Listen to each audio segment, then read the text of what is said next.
ಜಿಲ್ಲೆಯ ಶ್ರೀನಿವಾಸಪುರ ತಾಲೂಕಿನ ಯಲ್ದೂರು ಹೋಬಳಿ ನಿಲಟೂರು ಗ್ರಾಮದಲ್ಲಿರುವ ಶ್ರೀ ಚೌಡೇಶ್ವರಿ ದೇವಿ ದೇವಾಲಯದಲ್ಲಿ ತೃತೀಯ ವರ್ಷದ ವಾರ್ಷಿಕೋತ್ಸವ ಹಾಗೂ ದೀಪೋತ್ಸವ ಕಾರ್ಯಕ್ರಮವು ಭಕ್ತಿ ಭಾವದಿಂದ ಅದ್ದೂರಿಯಾಗಿ ನೆರವೇರಿತು. ಬ್ರಾಹ್ಮಿ ಲಗ್ನದಲ್ಲಿ ಆರಂಭಗೊಂಡ ಈ ಧಾರ್ಮಿಕ ಕಾರ್ಯಕ್ರಮದಲ್ಲಿ ದೇವತಾ ಪೂಜಾ ಕೈಂಕರ್ಯಗಳು ಶಾಸ್ತ್ರೋಕ್ತವಾಗಿ ಹಮ್ಮಿಕೊಳ್ಳಲಾಗಿತ್ತು.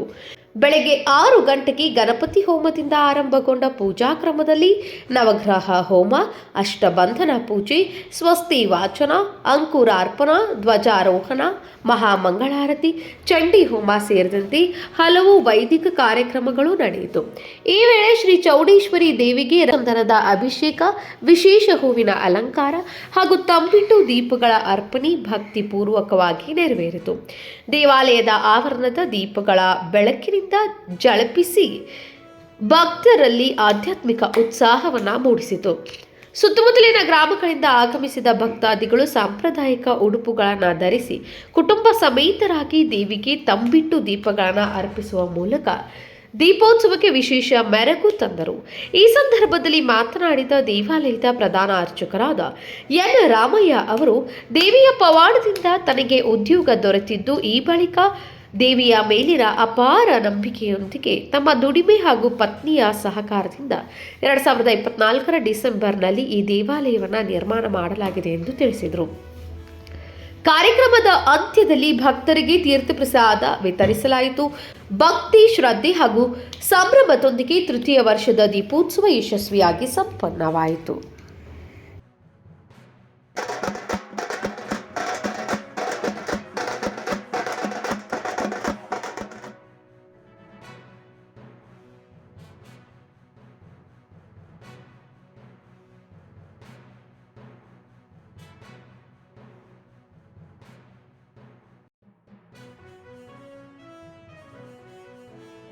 ನನ್ನ ಹೆಸರು ಎನ್ ರಾಮಯ್ಯ. ಕೋಲಾರ ಜಿಲ್ಲೆ ಶ್ರೀನಿವಾಸಪುರ ತಾಲೂಕು ನಿಲಟೂರು ಗ್ರಾಮ, ಯಲ್ದೂರು ಹೋಬಳಿ. ನಮ್ಮ ತಂದೆ, ತಮ್ಮ ತಾಯಿ ರಾಮಕ್ಕ ಮತ್ತು ನಾರಾಯಣಪ್ಪ ಅವರ 5ನೇ ಪುತ್ರನಾಗಿ ನಾನು 30 ವರ್ಷ ಆದರೂ ಕೂಡ ನನಗೆ ಯಾವುದೇ ಸರ್ಕಾರಿ ಉದ್ಯೋಗ ಸಿಗಲಿಲ್ಲ. ಆವಾಗ ನನಗೆ ಅಮ್ಮ, ನಾನು ಸ್ವಲ್ಪ ಸಭ್ಯತವಾಗೂ ಬದುಕಲಿಲ್ಲ. ಆದರೂ ಅಮ್ಮನವರು ನನಗೆ ನಾನು ಸಾಯಬೇಕು ಅಂತ ನಿರ್ಧಾರ ಮಾಡಿದಾಗ, ಪ್ರತಿದಿನ ತಲೆ ಕೆಳಗಡೆ ನಾನು ಹಗ್ಗ ಇಟ್ಕೊಂಡು ಸಾಯಬೇಕು ಅಂತ ನಿರ್ಧಾರ ಮಾಡಿದಾಗ, ಒಂದಿನ ಮನೆ ಹತ್ರ ಬಂದು ಸೂಲ ಹಿಡ್ಕೊಂಡು ನನ್ನ ಗಳ್ಳಪಟ್ಟಿ ಹಿಡ್ಕೊಂಡು, ಕತ್ತಿನ ಪಟ್ಟಿ ಹಿಡ್ಕೊಂಡು ನಾನು ಆಕಾಶದಲ್ಲಿ ಎತ್ಕೊಂಡು ಹೋಗಿ ಒಂದು ದೇವಸ್ಥಾನ 3 ಸುತ್ತ ಹಾಕಿ, ಆಮೇಲೆ ಒಂದು ಮಾಡಿ ಮೇಲೆ ಬಿಟ್ಟರು. ಮಾಡಿ ಮೇಲೆ ಬಿಟ್ಟ ಮೇಲೆ ಬೆಳಗ್ಗೆ 9 ಗಂಟೆಗೆ ನಮ್ಮ ತಂದೆಯವ್ರಿಗೆ ವಿಚಾರ ತಿಳಿಸಿದಾಗ, ನಿನ್ಗೆ ಒಳ್ಳೇದಾಗತ್ತಪ್ಪ ಅಂತ ಹೇಳಿದ್ರು. ಆಮೇಲೆ ನಮ್ಮ ದೊಡ್ಡಮ್ಮನ ಮಗ ಮುನಿಸ್ವಾಮಿ ಅಂತ ಕೊತ್ತಮಂಗಲ ತಾಲೂಕು ಆಫೀಸಲ್ಲಿ ಕೆಲಸ ಮಾಡ್ತಾಯಿದ್ರು.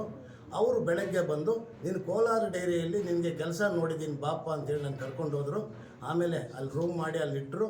ಅಲ್ಲಿ ನಾನೇನು ಅಮ್ಮನ ಎತ್ಕೊಂಡೋಗಿ ತೋರಿಸಿದ ಜಾಗನೇ ಗಲ್ಪೇಟೆಯಲ್ಲಿರುವಂಥ ಚೌಡೇಶ್ವರಿ ದೇವಸ್ಥಾನ 3 ಸುತ್ತ ಹಾಕಿ ಆ ಮಾಡಿ ಮೇಲೆ ಬಿಟ್ಟಿದ್ದರು. ಆಮೇಲೆ ಅಮ್ಮನ ಈ ಕೆಲಸ ಸಿಕ್ಕಿದ ಮೇಲೆ ಅಮ್ಮನ ಮೇಲೆ ನನಗೆ ತುಂಬ ಅಪಾರವಾದ ಭಕ್ತಿ ಬಂತು. ಭಕ್ತಿ ಬಂದ ಮೇಲೆ ಒಂದಿನ ಕನಸಲ್ಲಿ, ನಮ್ಮ ತಂದೆಯವರು ತೀರ್ಕೊಂಡ ಮೇಲೆ ಕನಸಲ್ಲಿ ಬಂದು, ನಮ್ಮ ತಂದೆ, ನಮ್ಮ ತಾತ ಮುತ್ತಾತರಿಂದ ನಮ್ಮವರು ಭೂತ ವೈದ್ಯ ಮಾಡ್ತಾಯಿದ್ರು. ಅದರಲ್ಲಿ ಭೂತ, ಪ್ರೇತ, ಪಿಶಾಚಿಗಳಲ್ಲೆಲ್ಲ ಈಸಿಯಾಗಿ ಅವರು ಬಿಡಿಸ್ತಾಯಿದ್ರು. ಮತ್ತು ಗ್ರಹಚೇಷ್ಟೆ ಎಂಥದೇ ಇರಲಿ ಒಂದೇ ಒಂದು ದಿನದಲ್ಲಿ ಕೂಡ ವಾಸಿ ಆಗ್ತಾಯಿದ್ರು. ನಮ್ಮ ತಂದೆಯವರು ಅಂಥ ಇದರಲ್ಲಿದ್ದರು, ಅಂಥ ಬುದ್ಧಿವಂತರವರ ವಿಚಾರದಲ್ಲಿ. ಆದರೂ ನಾನು ತಾಯಿನ ಇಷ್ಟಪಡ್ತಾ ಇದರಿಂದ ನಮ್ಮ ತಂದೆಯವರು ತೀರ್ಕೊಂಡ ಮೇಲೆ ಕನಸಲ್ಲಿ ಬಂದು ನನಗೆ ಇಲ್ಲಿ ಇಂಥ ಜಾಗದಲ್ಲಿ ನೀನು ಒಂದು ಪಾಯ ಹಾಕೋಪ್ಪ, ನಾನು ನಿಲ್ಲಿಸ್ಕೊ ಅಂತ ಅವ್ರು ಕನಸಲ್ಲಿ ಹೇಳಿದ್ರು. ಕನಸಲ್ಲಿ ಹೇಳಿದ ಮೇಲೆ ನನ್ನ ಹತ್ರ ದುಡ್ಡು ಇರಲಿಲ್ಲ. ಆದರೂ ಒಂದು ಸೈಟ್ ಮಾರಿದೆ. ಸೈಟ್ ಮಾರಿ ಆಮೇಲೆ ಪಾಯ ಹಾಕ್ಕೊಂಡೆ. ಪಾಯ ಹಾಕ್ಕೊಂಡ್ಮೇಲೆ ಸ್ವಲ್ಪ ಜನನು ಸಹಾಯ ಮಾಡಿದ್ರು. ಮತ್ತು ನಾವು ದುಡಿದಿದ್ದು, ನಾನು ಕೋಲಾರ ಡೈರಿಯಲ್ಲಿ ಡೈರಿ ಸೂಪರ್ವೈಸರ್ ಆಗಿದ್ದೆ. ಅಲ್ಲಿ ದುಡಿದಿದ್ದು, ನಮ್ಮ ಹೆಂಗಸರು ದುಡಿದಿದ್ದು ಎಲ್ಲ ಸೇರಿ ಇಲ್ಲೊಂದು ಅಮ್ಮನ ಒಂದು ದೇವಸ್ಥಾನ ನಿಲ್ಲಿಸಬೇಕು ಅಂತ 2024 ಡಿಸೆಂಬರ್ನಲ್ಲಿ ಇಲ್ಲಿ ನಿಲ್ಲಿಸಿದ್ದಾಳೆ ಅಮ್ಮನು. ಬಂದವ್ರಿಗೂ ಕಷ್ಟ ಸುಖ ಏನೇ ಇರಲು ಅಮ್ಮನು ಕಾಪಾಡ್ಕೊಂಡು ಬರ್ತಾ ಇದ್ದಾರೆ. ಏನೇ ಗ್ರಹಚೇಷ್ಟೆ ಎಂಥದನ್ನು ಇರಲಿ, ಏನೇ ಒಂಥರ ದೆವ್ವ ಇರಲಿ, ಇನ್ನೊಂದಿರಲಿ, ಇಲ್ಲಿ ಬಂದು ಕೂತ್ಕೊಂಡ ತಕ್ಷಣದಲ್ಲೇ ಪರಿಹಾರ ಕೊಡ್ತಾ ಇದ್ದಾಳೆ ತಾಯಿ. ಎಂತೆಂಥ ಆಸ್ಪತ್ರೆಗೆಲ್ಲ ಹೋಗಿ ಬಂದವರೆಲ್ಲ ಇಲ್ಲಿ ವಾಸಿಯಾಗಿ ಹೋಗ್ತಾ ಇದ್ದಾರೆ. ಇನ್ನು ಹೇಳಬೇಕು ಸರ್, ಇದು 3ನೇ ವರ್ಷದ ವಾರ್ಷಿಕೋತ್ಸವ ಅಮ್ಮಂದು.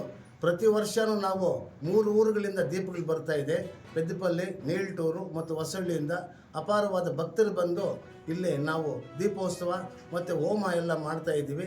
ಭಕ್ತರು ಪ್ರೀತಿ ಪಾತ್ರರಾಗಿ ಅಮ್ಮನಿಗೆ ಬರ್ತಿದ್ದಾರೆ. ಸ್ವಾತಿ ಅಂತ ನಮ್ಮ